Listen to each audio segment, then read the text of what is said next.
Olá pessoal, tudo bem? Aqui é o professor Luiz Freitas para mais um vídeo na área de engenharia. Vou te pedir aquelas gentilezas de praxe, pessoal. Primeiro, se inscrever e ativar o sininho. Todo e qualquer vídeo, depois da sua inscrição, que eu lançar aqui no canal, você vai receber a notificação. Isso vai tornar mais simples a forma de você chegar até conteúdos realmente que eu não fico na superficialidade.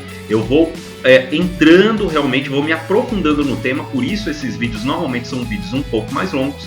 E são vídeos que eu te garanto merecerão a sua assistência, ou seja, assista até o final, merecerão o teu comentário para que a gente troque ideias sobre temas muito interessantes dentro da engenharia e merecerá também o teu compartilhamento, fazendo com que esse vídeo ganhe relevância dentro dessa plataforma. Assim eu te ajudo com o meu conhecimento e você me ajuda a tornar esse canal aqui conhecido, beleza? Vamos direto ao vídeo então? Forte abraço, bons estudos e vamos lá!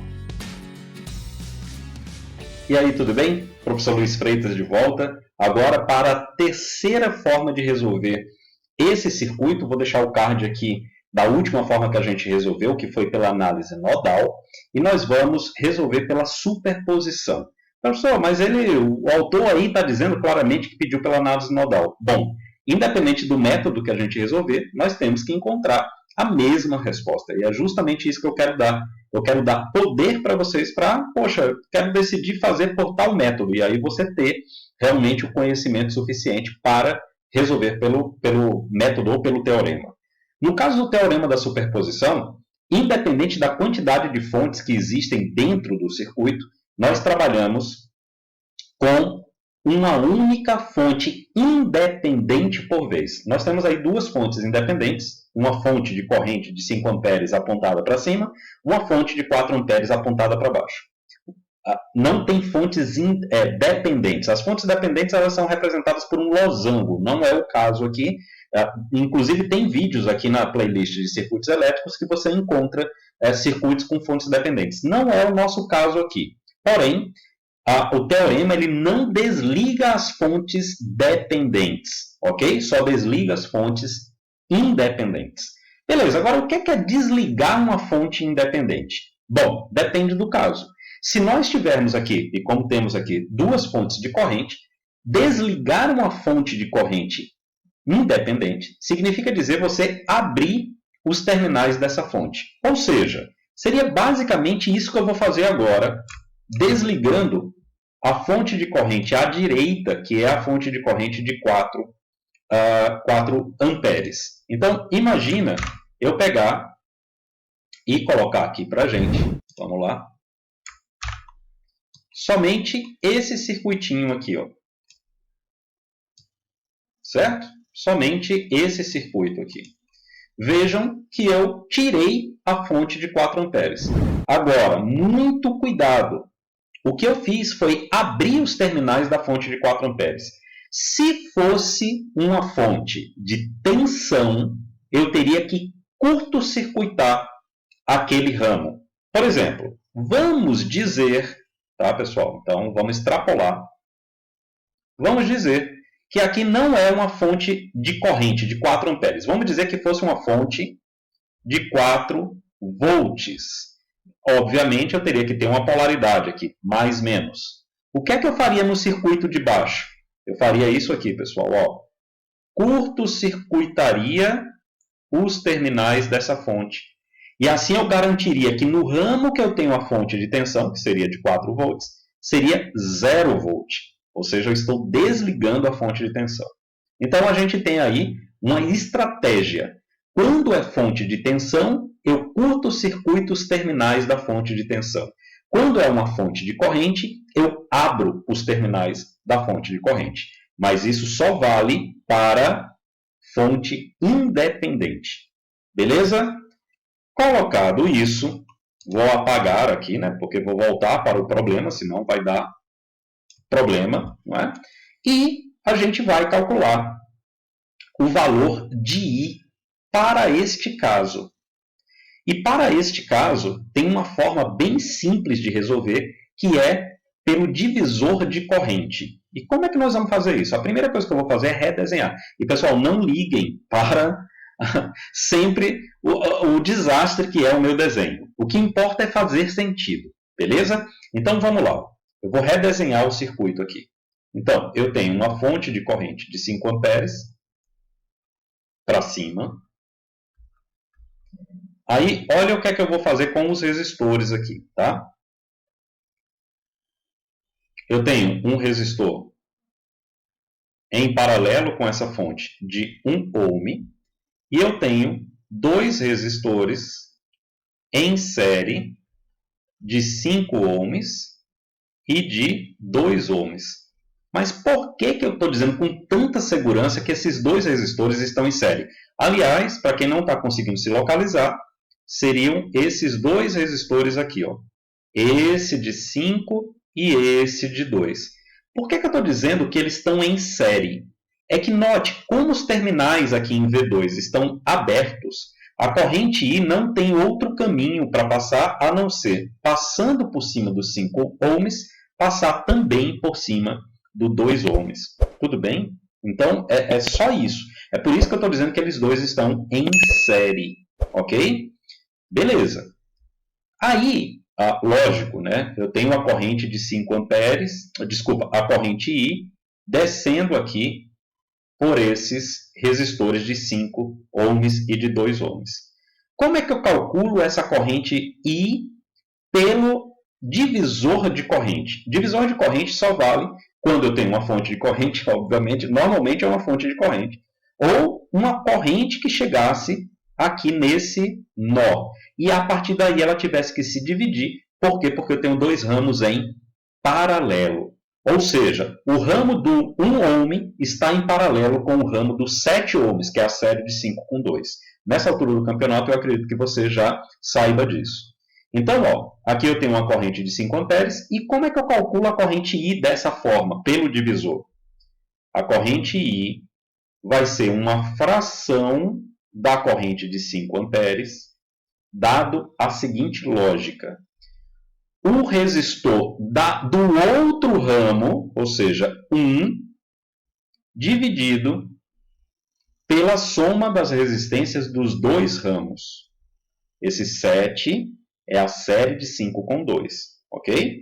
Então, eu tenho essa corrente aí como sendo de 5 oitavos de ampere. Para quem viu os outros 2 vídeos, inclusive o primeiro eu vou colocar o card agora, a gente resolveu pela análise de malha, a gente sabe que o valor da corrente não é 5 oitavos de ampere. Beleza? Mas nós só ligamos uma fonte.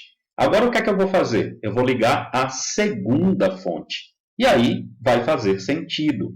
Superposição. Beleza? Então, ó, vou copiar, só que agora eu vou ligar a fonte de 4 amperes e desligar aquela fonte de 5 amperes. Beleza? Como que vai ficar? Então, me permitam dar uma organizada aqui para que vocês consigam entender aquilo que eu estou me propondo a explicar. Então, vamos lá. Vamos colocar o circuito aqui. Vamos aumentar esse circuito, obviamente. Vamos colocar ele aqui embaixo do outro. E vamos fazer aqui a lógica, de novo, de um divisor de corrente. Só que aqui a gente tem que ter um cuidado. Então, vamos lá. Vou redesenhar o circuito, tá? Então, ó, o circuito agora está assim. Ó. Um resistor de 5, um resistor de 1, 5. Aí, em paralelo, com um resistor de 2 e em paralelo com a fonte de 4 amperes. Lembrando, por que paralelo? Porque uma vez que a corrente passa em cima do resistor de 5 ohms, é porque ela passou em cima do resistor de 1, haja vista que os terminais lá em V1 estão abertos. Ela não teria como ir para a esquerda, porque está aberto.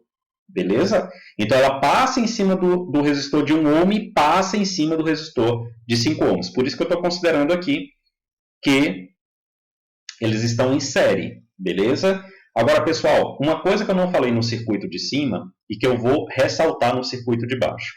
Notem, eu tenho a corrente de 4 amperes chegando nesse nó aqui, ó. Chegando nesse nó. Da mesma forma que eu tinha a corrente de 5 amperes aqui em cima chegando nesse nó. Vocês notam que, em cima, a corrente I tem o sentido de dividir, ó, eu teria duas correntes aqui, né? Vamos dizer assim, uma corrente I, que é o que eu estou buscando, e uma corrente I1, que também desce aqui. Essas duas correntes, elas têm, pela lei circuital, esse sentido, né? A soma das correntes que chegam é igual à soma das correntes que saem. Por exemplo, eu posso interpretar dessa forma. Se a corrente I estivesse ao contrário, ou seja, chegando no nó, eu teria que colocar um sinal menos aqui na equação, beleza? Então tem que tomar esse cuidado, e eu não tinha falado isso nesse trecho da execução aqui, ok? Aqui da mesma forma, ó, eu poderia colocar uma corrente I2 aqui, subindo, e veja que a corrente I está deixando o nó e a corrente 4 está chegando no nó, ou seja, uma está do lado do sinal de igualdade, a outra está do outro lado. Lembrando, o somatório das correntes que chegam em um nó é igual ao somatório das correntes que deixam esse nó. Então, uma está do lado do sinal de igualdade, a outra está do outro. Isso faz com que exista uma coerência dos sinais ou dos sentidos dessa corrente. Tudo bem? Nesse caso aqui, então, eu tenho que I é uma fração da corrente de 4 amperes. E como é que eu monto essa fração?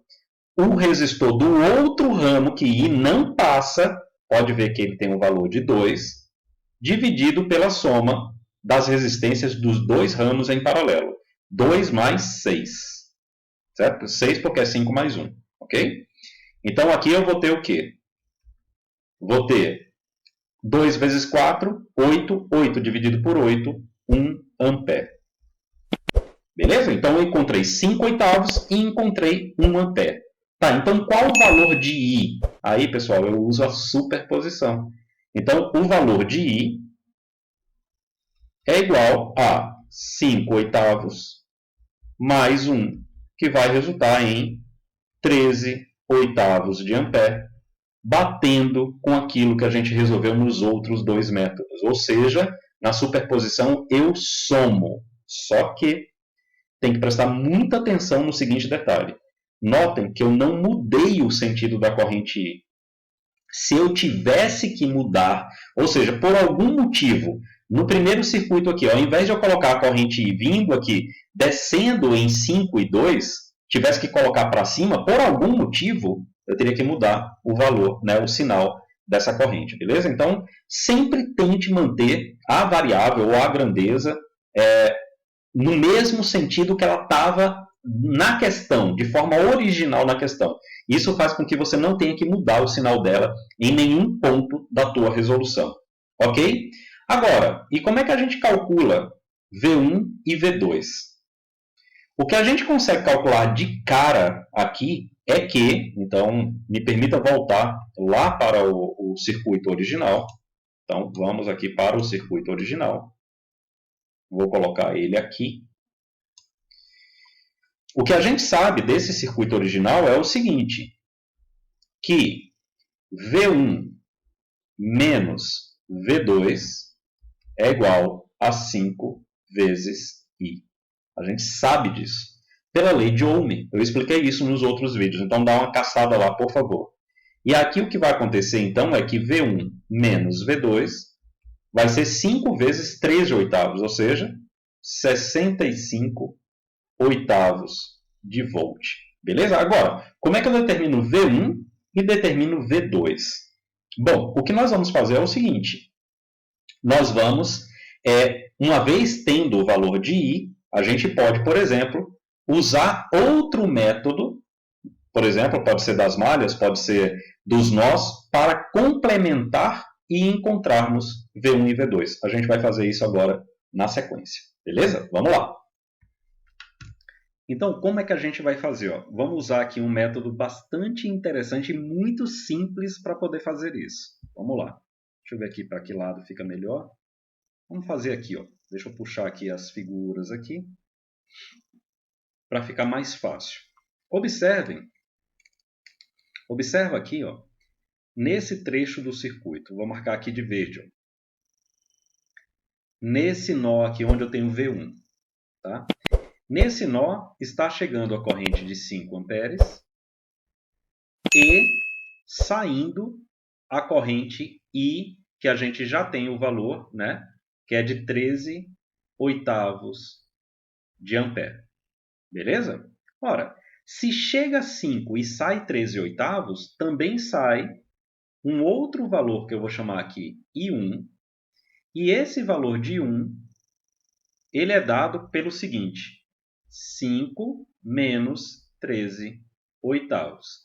Apesar de eu entender que faz bastante sentido isso, mas por que é menos 13 oitavos e não é soma? Lei circuital. A soma das correntes que chegam é igual à soma das correntes que saem. Se vocês quiserem, dá até para fazer da seguinte forma. Vamos lá. Chega 5, sai I1 e 13 oitavos. Soma das correntes que chegam é igual à soma das correntes que saem. E aí a gente tem aqui, ó, I1 igual a 5 menos 13 oitavos. Ok? Bom, então quanto é que é o I1? Vai dar 40 menos 13. Então, I1 é igual a 40 menos 13, 27 oitavos de ampere. Então, já temos I1. Agora, qual a relação de I1 com V1? Observe. I1 causa uma queda de tensão sobre o resistor de 1 ohm, e essa queda de tensão, que vem do produto de I1 pelo 1 ohm, é V1. Ou seja, então, V1 é 27 oitavos de volt, batendo com o que a gente já resolveu pelos outros métodos. Ok? Vamos para o outro nó. Vou marcar aqui o outro nó com azulzinho claro. Então, o nó de V2. A gente tem chegando a corrente verde de 13 oitavos e saindo a corrente de 4 amperes. E aí eu posso colocar uma corrente aqui para baixo, que eu vou chamar de I2. E aí a mesma coisa, pessoal. 13 oitavos, que é a corrente que chega, é igual à soma das correntes que saem. I2 mais 4. Beleza? Então, I2 é igual a 13 oitavos menos 4. Isso é igual a 13 menos 32, que dá menos 13 menos 32, dá menos 19 oitavos. Ok? Isso em amperes, obviamente. Isso em amperes. Ora, qual a queda de tensão que essa corrente 2 provoca em cima do resistor de 2 ohms? Então, ela polariza aqui com mais, aqui com menos. Basta eu multiplicar menos 19 oitavos por 2 e eu vou obter menos 19 quartos em volts. E essa é a tensão V2, batendo com aquilo que a gente fez nas outras duas versões de resolução, usando outros dois métodos. Vamos ver esses valores? Então, ó, 27 oitavos menos 19 quartos. Vamos ver lá, vamos ver nas outras resoluções. Eu vou trazer aqui para vocês para ficar claro. Ó, aqui, ó. Certinho? Então, ó, 27 oitavos para V1, menos 19 quartos para V2 e 13 oitavos de ampere, né, para o I. Beleza? Então, ó, realizamos de 3 formas diferentes, usando análise por nós, ou análise nodal, análise por malhas e superposição. Então, eu espero que tenha ficado entendido como que a gente utiliza aí os vários métodos, várias estratégias, vários teoremas para análise e entendimento dos circuitos elétricos. Eu espero que tenha sido entendido, que tenha sido útil para você e que você me dê aquela moral, deixando aí o seu like, deixando o seu compartilhamento para que esse vídeo chegue a outras pessoas e o seu comentário também, para a gente trocar ideias sobre análise de circuitos elétricos. Forte abraço, bons estudos e até o próximo. Valeu!